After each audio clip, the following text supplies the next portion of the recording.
So I know I'm live on Facebook already. Now I believe I'm officially live on YouTube. Yeah. Nope, I'm officially live on YouTube. I got this thing going. I got this thing going. So I'm glad that you guys are here, brothers and sisters. We're going to have this conversation about Bernie Sanders. We're going to put some research informed data to it because I'm noticing there are some people in our community who cape so hard. They cape so hard for some of these people. I'm not going to call them names. I'm trying not to get banned and blocked on Facebook.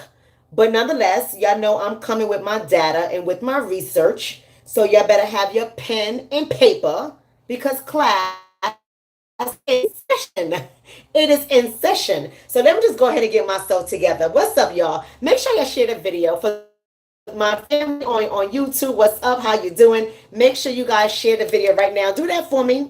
Do that for me. So I'm not able to.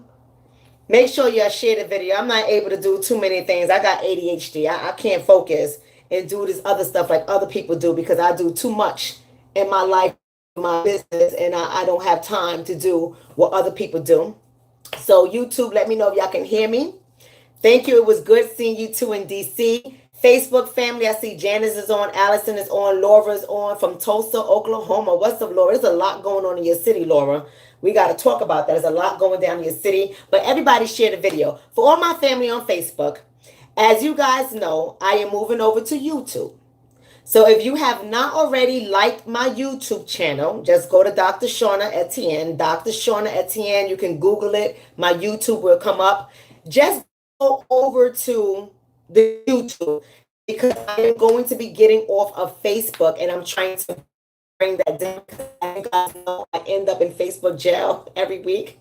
And the only thing I do is share research. I would like to say that I am one of those people out here in social media world that's fighting the injustices, that I'm a little bit more calmer than some, right? I wouldn't say I'm calmer than many because sometimes I lose it too, but I'm a little bit more calmer. And I take a long time to come on to my live videos because when I come on, I'm going to give you guys hard data. I'm going to give you guys things to look up. I'm going to give you guys research. And I would love to come on daily and just talk the talk and shoot the breeze. But that's not what I will give you guys the information that you need so that you can apply it to your everyday life and we can stop being so damn emotional. So what prompted me? What's up, Nefertiti? Nefertiti, did I make you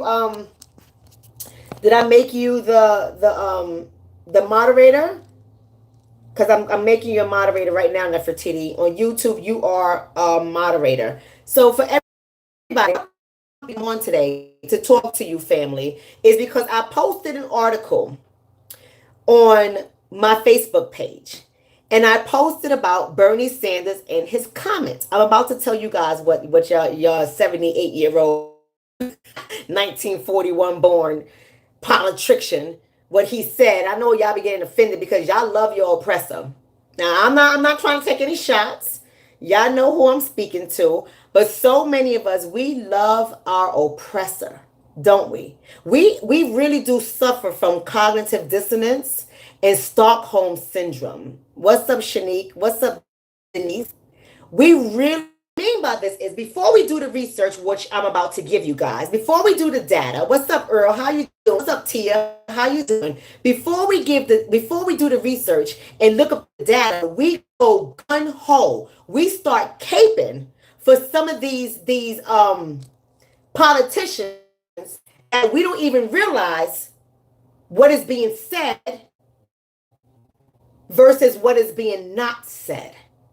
So we're going to talk about the things that is not being said, or how I like to look at it is it's actually being said, but our ears and our mind has been so conditioned to cape for certain parties of people that no matter what they say, we don't question. Let me say that again, because y'all ain't hearing me. I'm gonna need y'all to share the video. Okay. I'm gonna need y'all to share the video. I'm going to need y'all to listen, and I'm going to need y'all to get your pen and paper, because I'm all about reconstructing and strengthening the Black family unit, because this system is designed to deconstruct the Black family unit, and it always has been. And I've been showing you guys for months and years. I've been at this game for years. I've been showing you guys for a long time how the codes, the laws, and the system is stacked against us. And we keep falling for the trick bag. We have all these people, they're not even making promises. I was going to say making empty promises, but the reality is they're not even making promises. We're just going for it because that's what we do. We don't ask the tough questions, and we don't hold anybody to the fire. Partly because many of us are we're ill-informed, misinformed, ignorant. So when people come onto my platform, see, I know when people just want a voice.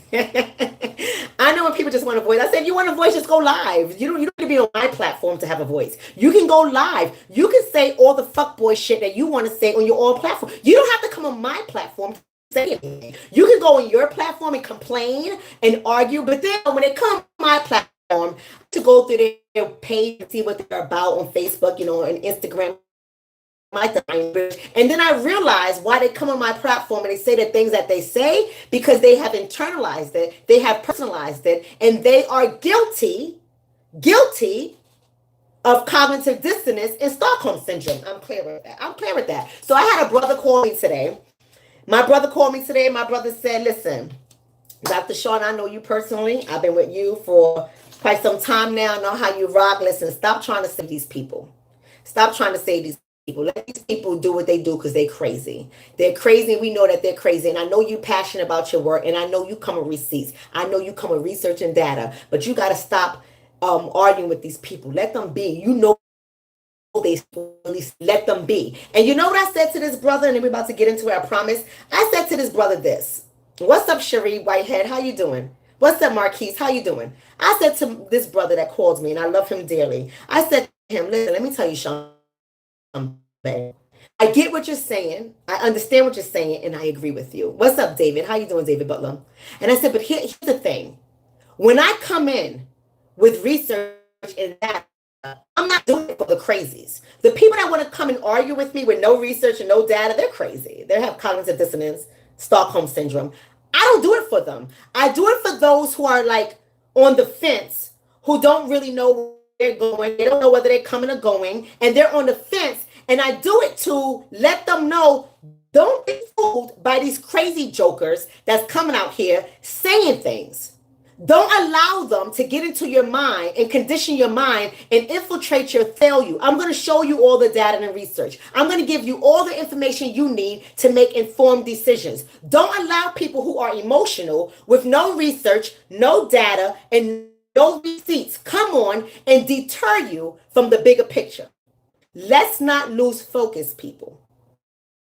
Into this. You guys share the video right now and share the video. Let everyone know that I'm live, because I haven't mastered sharing the video while I'm live, and I got ADHD. I can't do too many things. So you guys go ahead and share the video for me. Make sure you keep commenting. Make sure you hit the like button. If you're on YouTube, make sure you subscribe to the channel. We have to have engagement and interaction so we can beat the Facebook and the YouTube algorithm, specifically Facebook, because Facebook bans me. They limit my page. They put me in jail. You guys know what they do. They threaten to shut down my page. You know what Facebook does.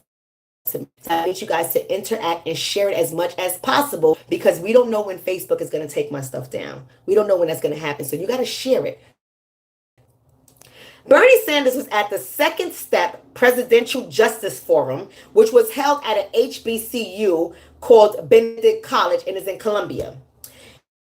And he was asked a question by a person in the audience, a black guy in the audience has asked him a question about, if I was your son and I was pulled over by the police, what would you say? So Bernie Sanders' response was, first, I would try my best to identify who the officer is. Now let's stop right there. Thank you, David, for sharing all my videos on YouTube. I love my YouTube community. I love my Facebook community too. You guys are dope. Thank you so much for sharing that. Let's stop right there. First, I would try my best to identify who that police officer is. That's fine. I would tell my child to do the same thing. Identify who the police officer is. Without a doubt, I would tell my child to do the same exact thing. He's not wrong with saying that. But then he goes on to say, in a polite way, ask for his or her name in a polite way. Let's stop right there. You guys don't catch it. I don't know what's wrong with my camera on my phone. It always goes in and out. I try to turn the focus off. It doesn't work. So y'all just gonna have to bear with me on YouTube. We're good. Polite way. Now you have to ask yourself, why would Bernie Sanders say in a polite way? What is in this man's mind? How does he view some of our Black boys, Black men, Black girls, Black women, Black families, Black children, Black people, Black couples? How does he view us? That he would say in a polite way, ask for his or her name. Now, those of you guys who don't know who I am a licensed clinician in the state of New Jersey. I specialize in relationships. All my doctoral work is in relationships. Everything relationships. It's specifically relationships between a man and a woman, but everything relationships, whether it's mother and child, father and child, whether it's co-workers, it doesn't matter, relationships. I understand the dynamics of relationships. I understand how our emotions become involved in some of the things that we say. I understand how we formulate our thoughts. I understand avoidance. I understand confrontation. I understand all of that stuff. And what I know mainly about being a therapist, we have to understand wording. And when we do not understand wording, we are told to ask for clarification, because the English language is the one thing that both divides us and connects us. So if we do not understand what is said, we might be agreeing to something, not knowing that we are agreeing to the worst thing ever. So you always have to clarify what is being said. So when you say in a polite way, are you indicating that we are impolite people? Words have power. And words tell us what we think about each other. Words tell us what we actually think about each other in a polite way. In a polite way. Ask him or her his name or her name in a polite way. He went on to say, respect what they are doing so that you won't get shot in the back of your head. Respect what they are doing so you won't get shot in the back of your head. Ask for his or her name in a polite way and respect what he is doing so you won't get shot in the back of your head.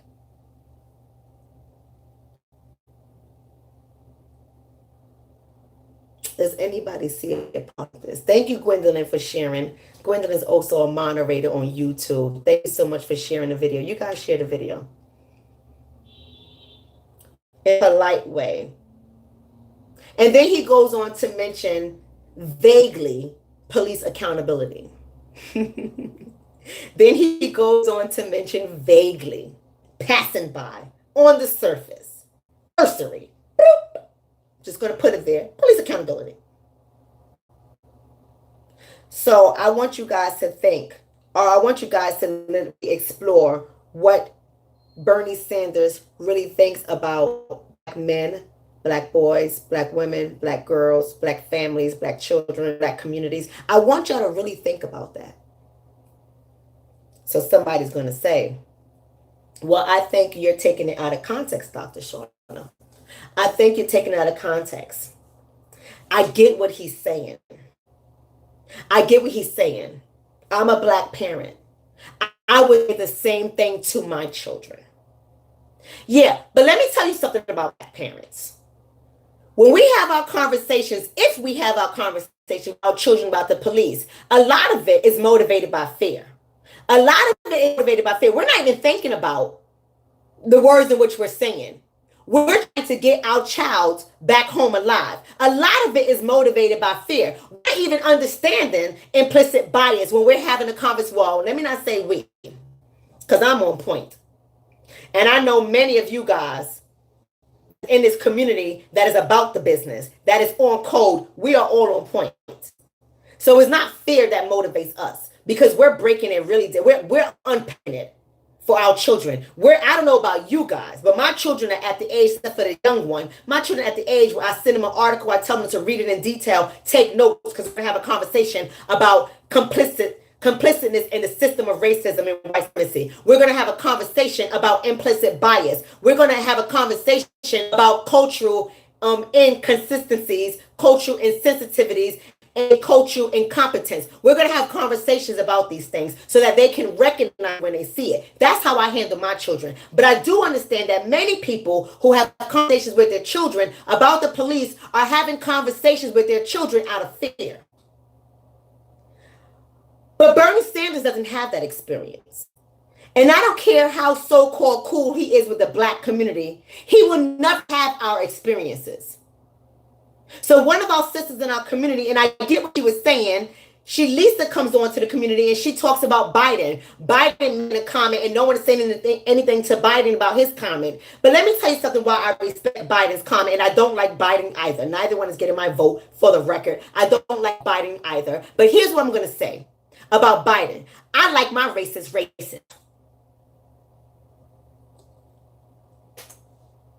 Say that again.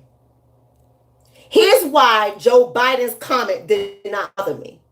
Because I like my racist. So what he said was, if you were my daughter, you would be white and you would not be pulled over. Where's the law? Where's the law? But see, we hear that and we get so emotional. Oh, what he said was wrong too. He said it was wrong. No, he's the truth. He wasn't trying to trick bag you. And then he went on to say, no, but in all seriously, I would tell my daughter that this is wrong. It shouldn't happen. But institutional racism still exists. That's what he said. How are you, Ronnie? I'm doing well. That's what he said. But people are mad. People are mad. But this is where you have to get your pen and paper. Get your pen and paper, because this is what I posted about Bernie Sanders. And this is why I posted about that. Because first of all, we have to listen to what is being said. It's basically saying that we, as a community, tend to be disrespectful toward police officers. And when so doing, we find ourselves in compromising situations, i.e. getting a bullet in the back of our head. And that is wrong. That is wrong. And what that highlights is implicit bias that Bernie Sanders really does have. And what it really does highlight is the fact that he is complicit in this system, this structural system of racism. Because what he really should be doing is addressing the social justices with police departments. And he really should be pointing to data. And he really should be pointing to research. But he's not going to do that because the police fund the politicians. Or their tricks. The politicians. They fund them. So who's really speaking out against the police department? Who's really up against the police department? Who is really identifying all the crimes that are happening against unarmed black men and black women, black children? Who is speaking out against them? Who is running for candidacy? Who is not afraid to say they're going to dismantle the racism found in police departments?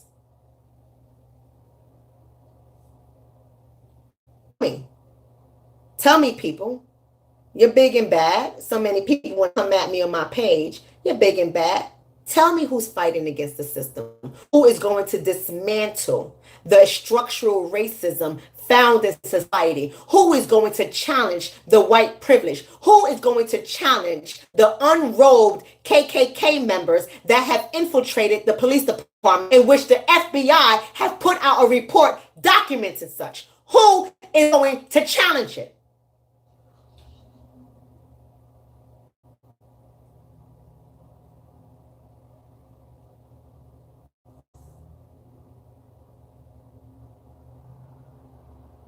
but people get offended. Y'all get so caught up on your politicians that do nothing for you. All these years of voters and your asses are still poor. And when I'm talking poor, I'm talking about wealth. What do you have? Wealth is transferable generation to generation. What are you passing down? You're not passing down your job. What are you passing down? But we cape for these people. We love our oppressors. Signs of Stockholm Syndrome. Get your pen and paper. Let's go to class. I want you guys to remember the most, not too far ago, more recent case with Aisha Harper. Y'all remember Aisha Harper? Because if the narrative is the only thing we have to do is be respectful and ask politely for the police officer's name and badge and just do whatever he tells us to do so we won't get shot in the back of our heads. If that is the only thing that we have to do, then why did Aisha Harper and her fiance experience, Drayvon Ames, I think his name was, experience what they experienced? See, some people don't remember Aisha Harper because as quickly as things happen in our community, it's as quickly as we tend to forget. So I see my favorite communities coming over to YouTube. That's what's up. Y'all come over to YouTube. Go to my YouTube channel because I am not going to stay on Facebook. Y'all come over to the YouTube channel where it's better for us to be at. Come over to the YouTube channel. Since we tend to forget things easily, what happens in our community? We forget these things easily. Let me remind some of us of Aisha Harper, okay? And her fiance, Drayvon Ames. They were the couple that went into, I think it was that dollar store, Dollar General, something like that. And I forgot what town it was in, but they went in there with their 4-year-old daughter. And the 4-year-old daughter was accused of shoplifting, stealing a doll.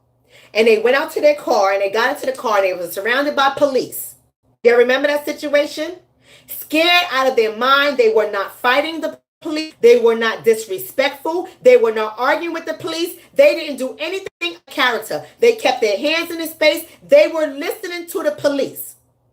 And the police pulled up on them aggressively from the jump. That is the reality that we are living in. And there's so much data and research that I'm about to share with you guys to support my claims.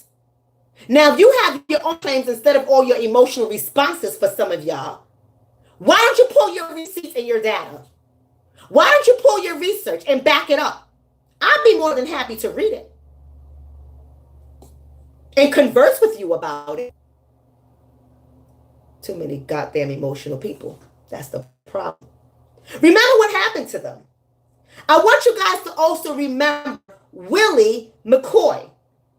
I want you guys, was it Arizona? Thank you. I want you guys to also remember, thank you, Tia, for subscribing to YouTube. You guys from Facebook, come over to YouTube. Come over to YouTube. I see the numbers going up. Come over to YouTube. I want you guys also to remember Willie McCoy. Write his name down. Because we can't keep forgetting our brothers and sisters who were not threats to police officers, who have had a negative encounter, or who have lost their lives. We cannot keep forgetting our brothers and sisters. Willie McCoy was the young aspiring artist that was sleeping in his vehicle outside of a Taco Bell, I believe. Sleeping. And I believe he was in a cat state, if I'm not mistaken. And the police rolled up on him and they saw that he was sleeping. And first of all, the police was called for a courtesy call. Because there it goes again with us calling the police for courtesy phone calls, for welfare checks, to make sure that our brothers and sisters are okay. This is another conversation. I already did a video on that where we have to stop doing shit like that because we are at war. We can't keep calling in our enemy for welfare checks. We can't keep doing it. But that's what happened to Willie McCoy. They contacted the police for a welfare check because they wasn't sure whether or not he was okay. And he was sleeping in his vehicle. And the police rolled and they saw a gun on his lap. And they said to each other, if he goes for fun, y'all know what to do. And they startled this man. They woke him up. He went to stretch his arm to scratch his head. And boom, 55 shots they fired into his car, killing him. but I guess he was disrespectful, right? According to Bernie Sanders. I guess he wasn't polite. I guess he was disrespectful. I guess he was disrespectful while sleeping. I guess that's what happened. Disrespectful while sleeping. That's what he was. See, there's a study out there that suggests that most cops don't think of blacks as humans. I'm going to give you guys the name of the study in a second. I want you to have it in paper. Most cops do not think of blacks as humans. In fact, the research suggests that they see us as animals. They see us as subhuman. In fact, they see us closely related to apes and gorillas. This is evidence in so many things. Didn't they make fun of Michelle Obama, calling her an ape or something like that? Wasn't there another, who was it? Was it Roseanne Barr? Was it Roseanne Barr that made a comment of somebody's family or some black woman looking like from an ape or a gorilla? None of this stuff is made up. See, when we say these things, when we say that the research supports it and the data is there, we to get offended by hearing it. And it's talking about us. And we get offended because we have such a long history with people calling us monkeys and apes, gorillas, H&M putting a gorilla on a black boy or a monkey on a black boy. We have so many instances of these companies doing blackface or making fun of all these different things that's happening that when we hear it, we're so bothered by it, but we don't realize the cognitive dissonance that goes on within us. And then we start protecting the oppressor by shooting down other black folk when we call it out. And we have excuses. But this is what the research suggests. The study that I'm talking about, write this down, family. Write this down. Yes, somebody, JB, is saying centuries of dehumanization. You're absolutely right. Write this down, family. The study is called the dehumanization thesis. Somebody write that in there. The dehumanization thesis is the name of the study. The study was done by a sister. Now, she looks like me on the outside. I'm saying. We are not a monolithic. We are not all the same, right? So just because somebody share melanin that matches ours doesn't mean that they're for us. But I have no beef with the sister. She's a sister on the outside. She's a professor, a psychologist professor at Stanford, which is a top university. Her name is Jennifer. Somebody write her name because I want y'all to look the sister up. Jennifer Eberhardt. Now, I don't know who Eberhardt, the name is, whether a maiden name or a married name. I don't know who the sister's married to or who she's not married to. Ain't none of my business. I'm putting out a research study that this sister did that has gotten a lot of merit from a lot of people. It has gotten the Genius Award. It has done extremely well, and it has been done thoroughly. Her research is thorough to the point where this sister is also known for her work with Oakland Police Department, not in training them per se, but informing them. And the work that she has done after she has gotten involved has decreased the amount of shootings and incidents that police officers had with black people. Listen to what I'm saying. Jennifer Eberhardt. She has a study where she looks at racial images, right?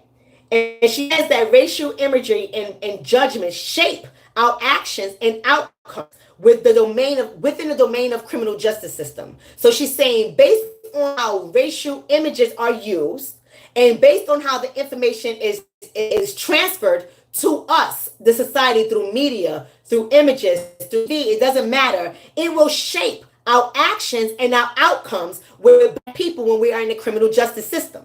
No matter what, I don't care if you're a white officer, I don't care if you're a black officer. It is going to shape it. And her study says that police officers usually identify African American faces as criminals.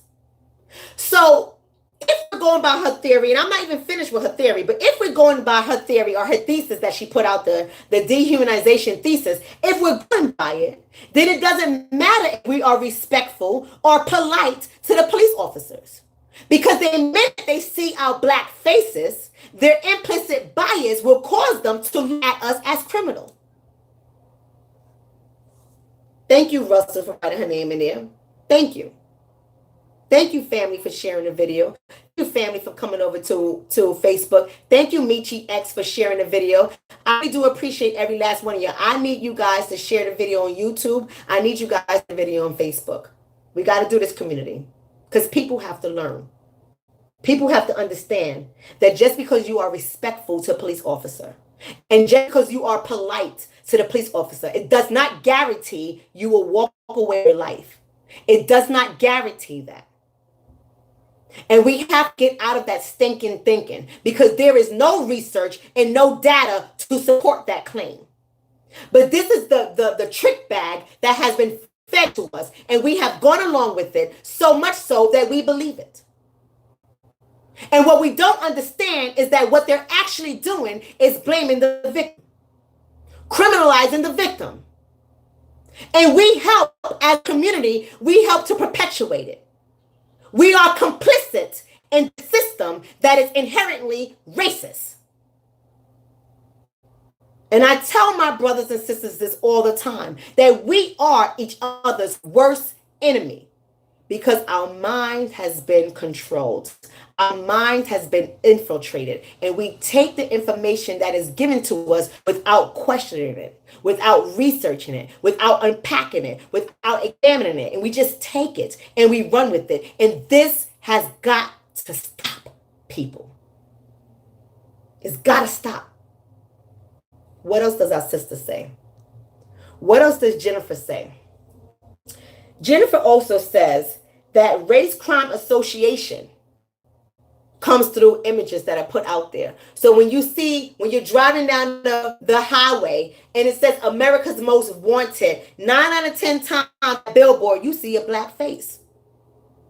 So what your mind does subconsciously, because our mind operates like a file cabinet, and we categorize things based on trauma, based on beliefs, based on fear. You follow me? We categorize these things. So see that image that says this black person is wanted, we take that, because it's an image and our brain has to process it, and we say black is criminal and we file it. We do it. They do it. It's what America is built on. Think I'm lying? Think I'm lying? Why is it at night, if you're walking and you see a black man in your subconscious, you get afraid of him, especially if you're by yourself? Chances are you start thinking about crossing the street. You start thinking about something happening to you. You see a black man with beard and locks in his hair all the way down to behind, you automatically feel threatened. You see a black man that's super tall, you automatically feel threatened. You see a loud-mouthed black woman walking, you automatically feel threatened. And not just people. Not just white people. Brothers, we do this too. We do it too. Because our minds have been conditioned to believe that we are aggressive, we are violent, we are criminals, we are disrespectful and impolite to police officers and other authority figures. And we run with this narrative, and we embody it, and we practice it. We behave in this way. So when we hear Bernie Sanders making a comment that he makes, we're not offended, because we have already been conditioned by the images that America puts out.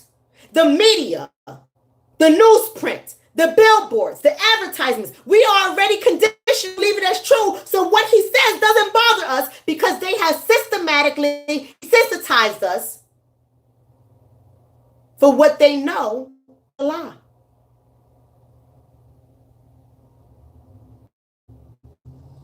Yes, Shonique, or was that Earl? Social engineering at its finest. That's right, Arsha. Research everything. Or Artia, maybe it's Artia, I apologize. Sister also goes on with her research, Jennifer Eberhardt. She also goes with her research about registered voters. This is right on time. Y'all should really look at her research. I like this sister. She's cute too. I like her. Y'all should look at her research.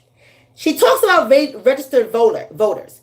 And she said, what America does, I'm putting what America does. Essentially, she's saying, from based on the research and what she finds, highlighting high incarceration rates and associate the high incarceration rates with African Americans, what it actually does, it makes people more supportive of draconian policies. So what is draconian? Those are severe punishments, severe code laws, unusually severe rules and policies that are put in place.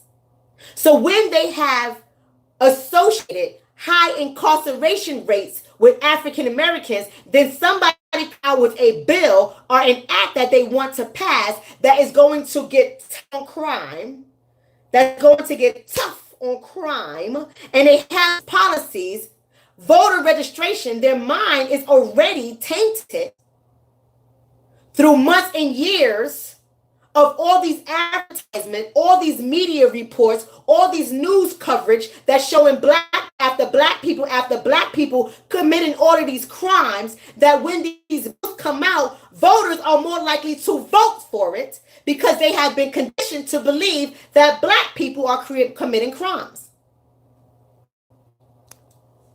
Y'all ain't ready for me. Y'all ain't ready for me. People want to come on my page and start shit with no research, no data. I got something for your ass. Get your little paper. Another thing that her research speaks out, or maybe it's not her research. Whose research is it? I think it is her research, but don't fact check me on this part. But another thing that the research has uncovered is the way cops speak to black people in and of itself is dehumanizing. Let me say that again. The way that cops, now I'm not saying all cops, because I understand we have some police officers in here, and they're there for the cause, like pro-black, I get it. So I'm not saying all cops, so get your panties out the bunch. Don't come in here and talk about all police officers, because I'm not. Let's be smarter than that, people. If it doesn't apply, let it fly. You know exactly what I'm talking about. But the research says the way cops speak to black people is dehumanizing, right? So the evidence is found in the case that I mentioned earlier with Aisha Harper and Drayvon Ames, with a little girl who was accused of stealing a doll, the 4-year-old. Now let's get this right. Let's get this right. That's right. Somebody put Rockefeller laws. Remember the Rockefeller laws, right? And especially the boule elite bougie Negro Europeans, they went for the Rockefeller laws themselves as well. So don't just blame it on white people. I'm telling you, we are our worst enemies. We fall for the trick bag all the time because we really love our oppressor. We really do suffer from Stockholm syndrome. We don't question anything. Just as long as they're Democrat and they say it so, we go for it. As long as they're the so-called progressive liberals, we go for it. Well, we don't realize that progressive liberals are the worst. They are the worst. I promise you that. But y'all ain't going to listen to this little old black Dr. Shonna saying it to you. Why don't you go look up the research of Dr. Robin DiAngelo? She is the author of White Fragility. Why don't y'all get her book? Why don't y'all get Dr. Robin DiAngelo's book, White Fragility, and read what she writes on progressive liberals and why that is a problem with dismantling structural racism. Don't believe me. You ain't got to listen to Black Behind Shonna. Don't. So let's go back to the way cops talk to black people, the dehumanizing way. Drayvon Ames. And remember what that officer said. And I know some of y'all don't because, like I said before, as things happen, we tend to forget what happened. So y'all might want to put your fingers in your ears because I'm going to have to repeat what the officer said so you can get an idea of how dehumanizing officers can be when they approach black people who are respectful and who are polite, Bernie Sanders. Let me remind you what the officer said to Drayvon Ames. And thank God it was caught on tape. He said, I am going to put a fucking cap in your fucking head. Oh, that's nice. That's respectful. That's humanizing. Oh, y'all didn't hear it. Let me get louder for the Negro peons in the back who must have missed it. Caught on camera. The family is in their car with their children. And the police officer comes to them, gun drawn, and says, I am going to put a fucking cap in your fucking head for a 4-year-old allegedly stealing a doll. Do we not see anything wrong with that? Thank you, David. David says, I remember his comment. We don't see anything wrong with that, people. A 4-year-old allegedly stealing a doll from a freaking dollar store? Them plastic cheap ass doll? Are you serious? That was warranted a threat of shooting him in his fucking head, Mr. Officer? And they were a polite family. They were not disrespectful at all. They were scared out of their goddamn minds, and their children were in the car. What is humanizing about that? Bernie Sanders. What is humanizing about that? How did the officers see? But the problem that I have with Bernie Sanders' statement and everybody that supports his statement, the problem that I have with that is we have a blame the victim mentality. The reality is most encounters with the police are reported, right? Most of them are unreported. And thank God we have cameras now. Thank God we have bystanders that are watching and are videotaping and uploading it, because people will never believe our narrative. This stuff has been happening forever. Forever. Because they have never seen us as human. Remember, we were 3/5 of a human. They have never seen us as human. But for some reason, now we think that everybody is kumbaya and everybody supports us. And we ought to support them because everybody is moving forward in this race-blind society. This color-blind society. We believe this trick bag narrative, and the liberals keep putting it out, and we, the black folk, keep buying it because our minds have already been infiltrated. Our minds have already been engineered. We have already been conditioned to accept this stuff as true. And that is dangerous, brothers and sisters. Dangerous. The evidence about blame the victim is in Bernie Sanders' comment. The evidence is also found in the Phoenix chief. I think his name was Jerry Williams, where he said that real change doesn't start with our police department. That's what the chief in Phoenix, Arizona said. Real change does not start with our police department. Real change starts with our community. That, once again, is blaming the victim. Change doesn't come with your officer threatening to put a fucking cap in the back of his fucking head, but it's the community's fault for your officer's behavior. We buy into this stuff. We buy into that stuff. What about this? You want to talk about codes?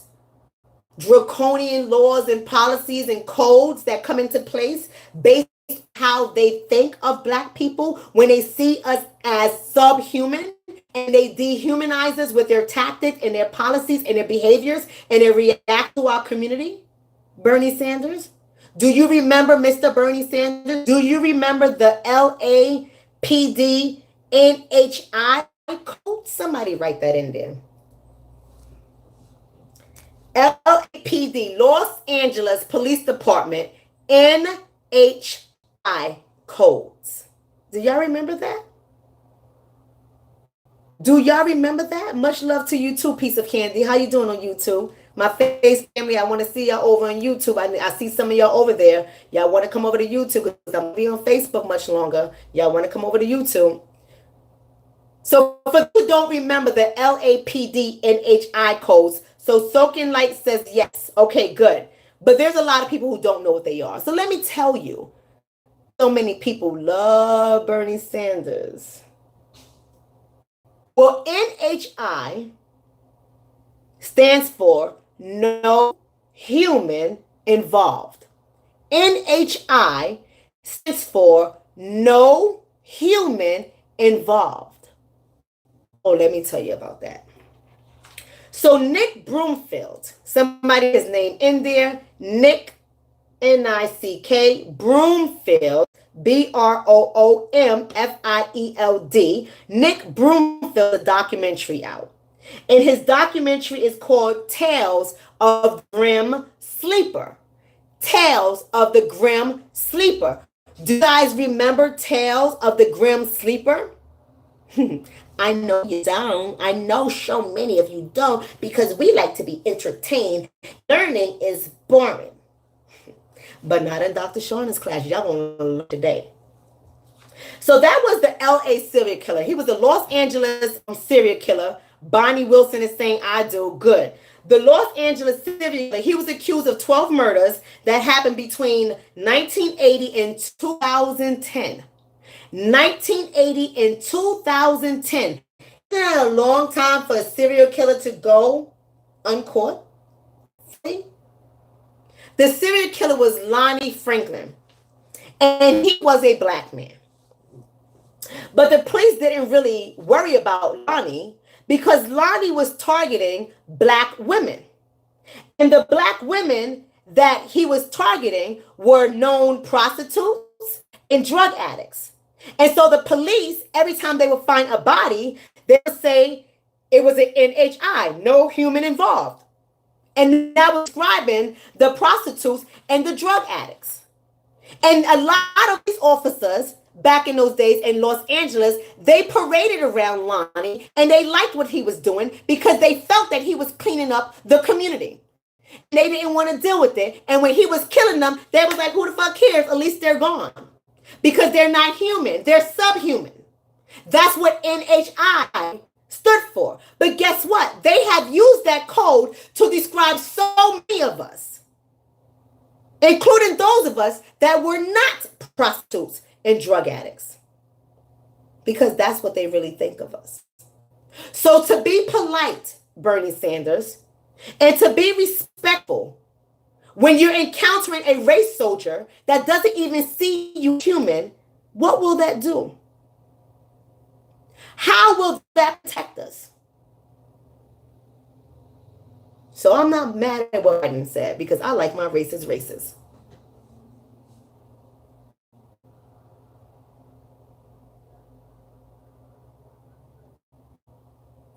Here we have this one person, DeLava. You're a waste of time. But nonetheless, there was a study conducted. Here's another person for you.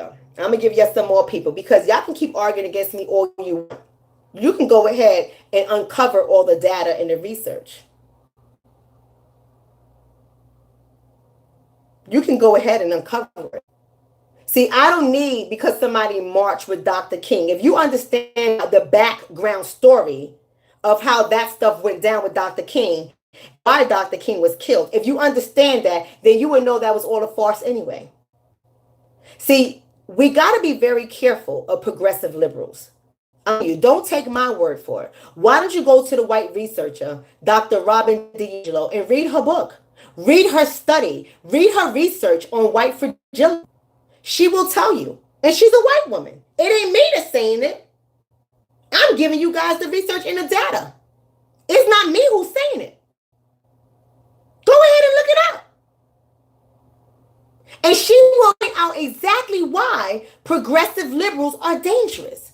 Because they are the ones that automatically assume that they're not racist. And what we need to understand, people, that racism does not belong necessarily to an individual. Let me say that again. Racism does not necessarily belong to an individual, meaning racism is not necessarily an event. Racism is a system. If we are not committed to dismantling the system, then we are complicit in it. And I don't care what color you are.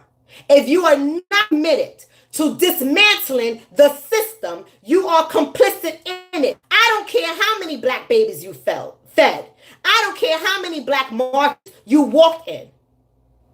If you are not dismantling the system, you are complicit in racism. Period. I don't care what color you are.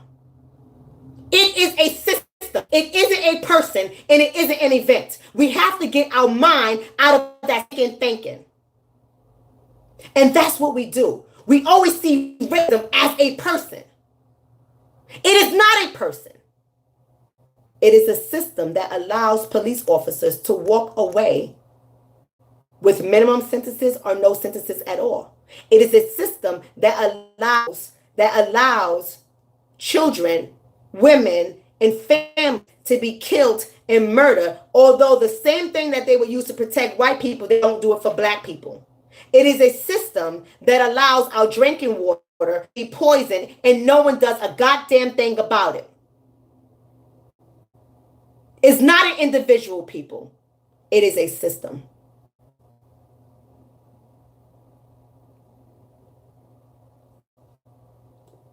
So I want to bring you guys to another study. I'm about to get on out of here because I ain't got there. I got 10 minutes and I got to go. Here's another study for you. Thank you, Terry. Terry said, I'm reading that book right now. Y'all got to read that book, White Fragility, by Dr. Robin DiAngelo. She does an excellent job. If you don't want to read, because I know some people don't like to read, and that is a bad thing. Like I say, my mama used to always say, if you keep something from black people, put it in a book. Put it in a book. If you don't want to read, just go ahead to YouTube and Google White Fragility, Dr. Robin DiAngelo, and listen to her speech. You will learn something. In fact, I'm going to drop her link in both the YouTube channel and the Facebook channel. I'm going to drop her link so y'all can watch her video. She does an excellent job. An excellent job. We got to stop caping for people who are complicit in a system of racism and supremacy. We got to stop caping for them. We got to stop having these small gestures of benevolence and believe that these people are for us.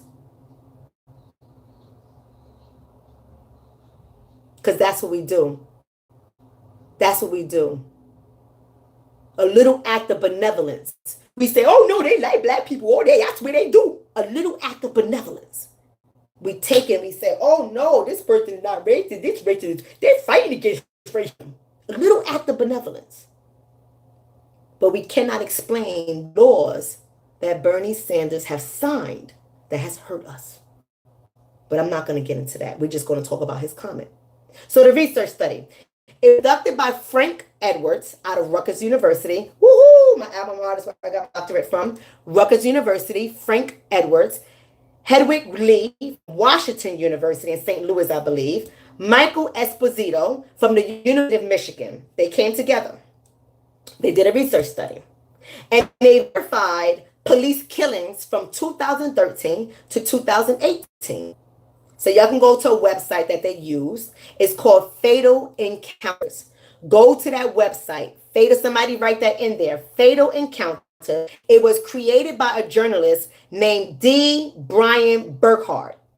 D. Brian Burkhart. His website is called Fatal Encounters. And he collects data on all the fatal encounters between the police and society. He collects the data, he puts it there. But what their study found was 1 in 1,000 black men and boys. Let me say that again. 1 in 1,000 black men and boys will be killed by police officers. 1 in 1,000 compared to 39 in 100,000 white men and boys. The research is there. The research is there. 1 in 1,000 compared to 39 in 100,000. So I don't care how polite you are. I don't care how respectful you are. As long as the implicit bias exists in these race soldiers that are employed by our police departments and our so-called just us system, You run the risk of having a fatal encounter. And that is just what the data and the research is. Do what you want to do with it. Do what you want to do with it. I don't care how polite you are. I don't care how respectful you are.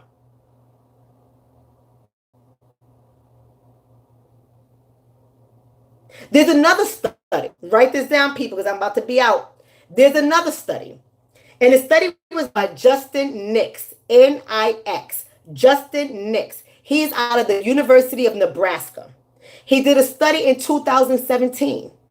And here's what his study found, that in 2015, police killed 2 times more whites, listen to what I'm saying, than blacks.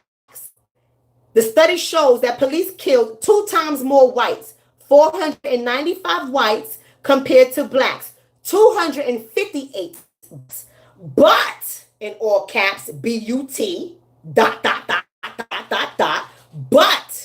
what he found was 24% of blacks and 32% of non-white, who are not white, were not attacking the police when they were killed. 24% of blacks and 32% of non-whites were not attacking the police when they were killed. And guess what? Only 17% of whites were not attacking the police. Only 17% of whites were not attacking the police. Only 17% of whites were not attacking the police. Do your math. Do your math. 83% of whites were attacking the police.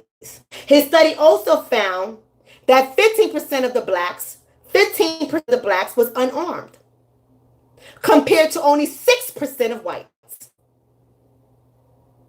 15% of blacks were unarmed, compared to only 6% of whites. You want to talk about respect and being polite? We see those videos of white people. White people go in on police officers. White people goes in on police officers. Do you understand me? Do y'all hear me?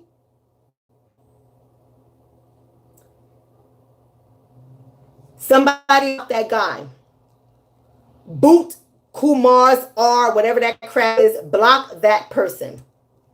Block that person. My moderators on YouTube, block that person.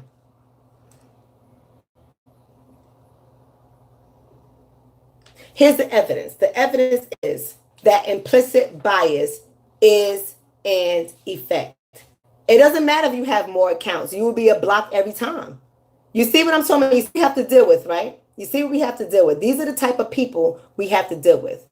You coming on this feed for what? If you don't like the information, leave. You see, this is what I mean when I say people with their cognitive dissonance and their Stockholm syndrome, right? This is what I mean. I'm giving you data. I'm giving you research. You can look it up. I'm not giving you my opinion. I'm giving you data and I'm giving you research that says that comment that was made was irresponsible. And it contributes to false narratives that are out. But people don't like to hear the truth. The truth is very upsetting for a lot of people. And they get emotional.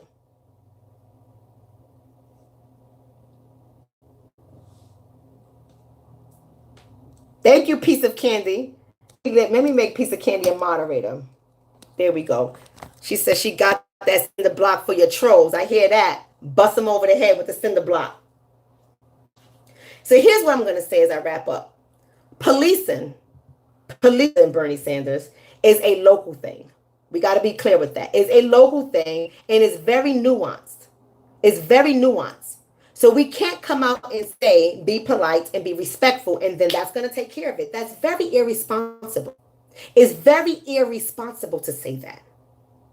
Police is a local thing, and it cannot be generalized across the board. So we cannot tell all of our children, if you're just polite and respectful, that nothing's going to happen to you. Because we have to look at so many factors that play into that. Here's why I like Justin Nix's report. Because what he wants, what Justin Nix wants in his next research, he's going to further his research. But what he wants is data on how many times that the police actually shoots their guns and how many times they drew their guns. Because what we believe that when you encounter black people, police officers are more likely to already have their guns drawn. Why? Why? Why does it have to be to that level?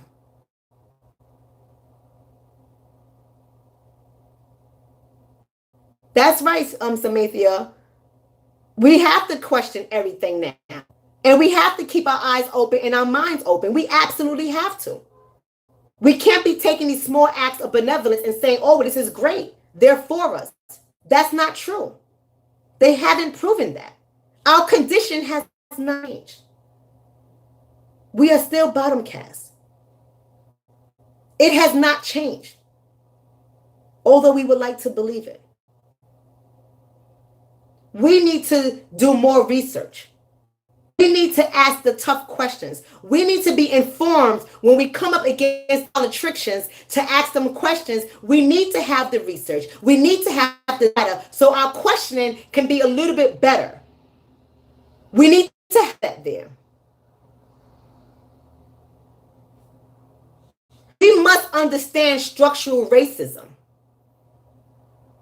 We have to understand that racism is a system, not an event. It's not necessarily an individual. An individual can practice racism without a doubt. But we have to look at racism as a system in order for you to understand it. Now, many of you guys should know our beloved brother, Neely Fuller, but he talks a great deal about the system of racism, white supremacy, and how to deal with it. We have to understand it as a system.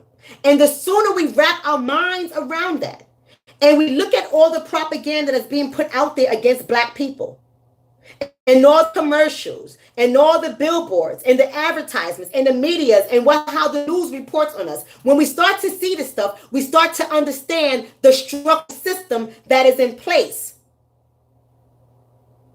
And once you understand that, you can formulate better questions. We don't have to jump for everybody that dances with us or eats chicken with us and does the electric slide with us or have collard greens and macaroni and cheese on their plate from a function. We don't have to say, oh, they're for us. That's cool. We can watch them eat. That's cool. But you need to engage in deep conversations with these people. And that'll tell you exactly why there is no agenda for us. Everybody got an agenda but us. Everybody got something to protect them but us.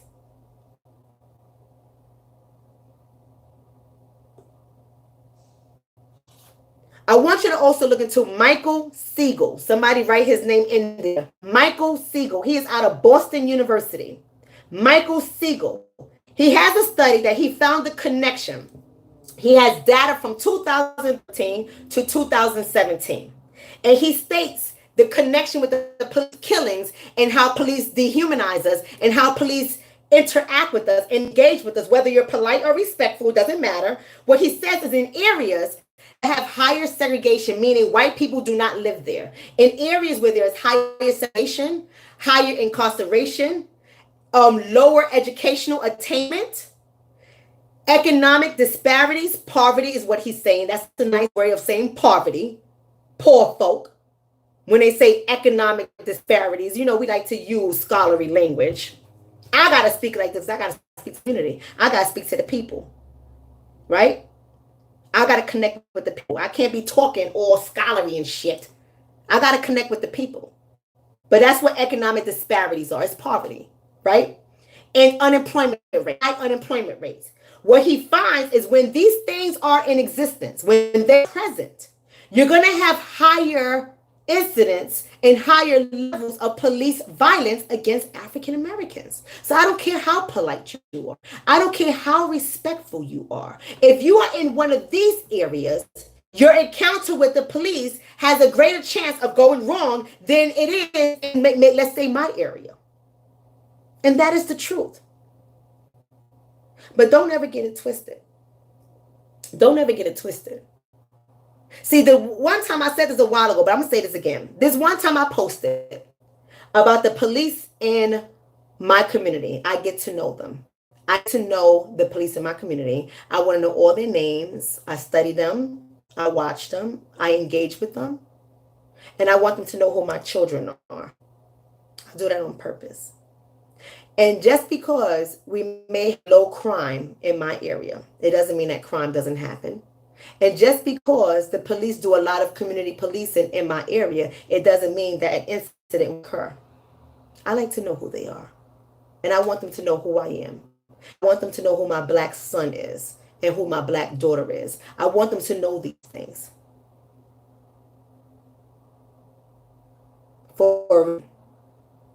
And I'm thankful. I'm thankful that the police in our town doesn't really encounter our youth.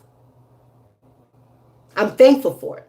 Doesn't mean it doesn't happen, but I'm saying on a high level, because that would create so much trauma in our kids. So for areas that are living in high isolated areas that have high incarceration rates, areas that have low education, areas that have poverty or economic disparities, areas that have high unemployment rates. It is trauma that they are creating in the area. There's a lot of trauma that our children go through, a lot of trauma that our men go through, a lot of trauma that our women go through on a daily basis. Trauma over trauma over trauma over trauma. And something has got to change. I don't care how respectful or polite you are. I don't care how respectful or polite you are when the police pulls you over. If they are a race soldier, they're going to treat you as less than. It is supported by all the research and the data. It is supported. I'm not making this stuff. So to you all, candidate Bernie Sanders, he's getting a little better in terms of trying to address issues. Not because he really believes it, but because he's being coached. They all get coached. They all get counseled. They all get told what to say, what to stay away from. They all get told these things. This is whole system. It's a whole system that works. It's like reality TV. We buy into the bullshit, but we don't realize what goes behind the scenes. We don't realize how the stories are created. But what he needs is better counsel. Or maybe he needs to really deal with the complicitness in his mind and his thinking, as well as his own implicit bias. That's all I have to say. That's all I have to say. I'm done. I'm done. We just got to stop running with these narratives. We got to listen to what is said and what is not said. We got to be careful with what we're pushing out there as truth. Because there's a lot of us that tell our children, be respectful and polite, and you'll be okay. And a lot of children have ended up with incidents or dead. You know that is not the truth. I just gave you guys a number of researchers. If you do your time, you will look it up. So this person is getting blocked too. This person is getting blocked too. Right? I like blocking people. That's right, highly favored. Hate doesn't care if you're respectful. So do what you want to do with the information. I'm just delivering you guys information. I'm just delivering you guys data. Just really delivering you guys some research. Do what you want to do with it. Allow your emotions to lead you if that's what you want to do. For those who know what's up, I love every one of you guys. And for those who was at the Black Agenda Tour, it was so nice meeting you. And I hope I am as nice in person as I am on camera. But no, I thank you guys so much for coming up to me. The hugs, the kisses, the t-shirt. Oh, the t-shirt. It says, rooting for everybody black in everyday life. And I love every last one of you guys. I got my t-shirt on. Doing my damn thing. This was given to me at the Black Agenda. I forgot the sister's name. I want to thank you if you're listening. Thank you so much for my gift. Thank you for my mug to my other sister that came. And with all the tears, y'all don't have to cry when you meet me. I'm human. I'm human. I'm not in figure of your imagination. I'm human. I go through issues and problems too. You know, I always share my issues and problems. I'm transparent, but I love every last one of you guys. To my Texas family, Houston, Texas, we are coming next week, not this weekend, next week. We will be in Houston, Texas. the Black Agenda. So make sure you go to the Black Agenda Move, the Black Agenda Movement.com, the Black Agenda Movement.com. Go there and get your tickets for Houston. I don't know where you at. We had people coming from all over. You don't have to be in Houston to go. You can come from wherever. Get on the flight, get on the train, get on a bus, get in your car. Just come on out to the Black Agenda Tour. We will be in Houston, Texas. As always, somebody put the link down there, please. The blackagendamovement.com. Get your tickets. Come on out. Somebody said they was at Oakland. Yes, highly favored. Was at Oakland. Great, great. Come on out, because this is going to be our last city for the year, and then we start up again next year. So you make sure you come on out. Get your tickets. I will see you guys all next week, Saturday. Get out of your emotions and your feelings for all those people who are feeling emotional, and do understand. Do understand. See, this one's getting blocked too. Let's block this person too. Okay. That person gets blocked too, right? I was saying, make sure you guys come on out. I love every last one of you. Share the video. Share the video. If you're on YouTube, make sure you share the video on your Facebook pages. And for everybody on my Facebook channel, make sure you come over to YouTube, because I'm not going to be using Facebook any much longer. I love every last one of you guys. Have a great night. Peace and blessings. Love and light. Allison, be your wrench. There you go. Block these people, Allison. I love you guys. Speak to you soon. Have a blessed one.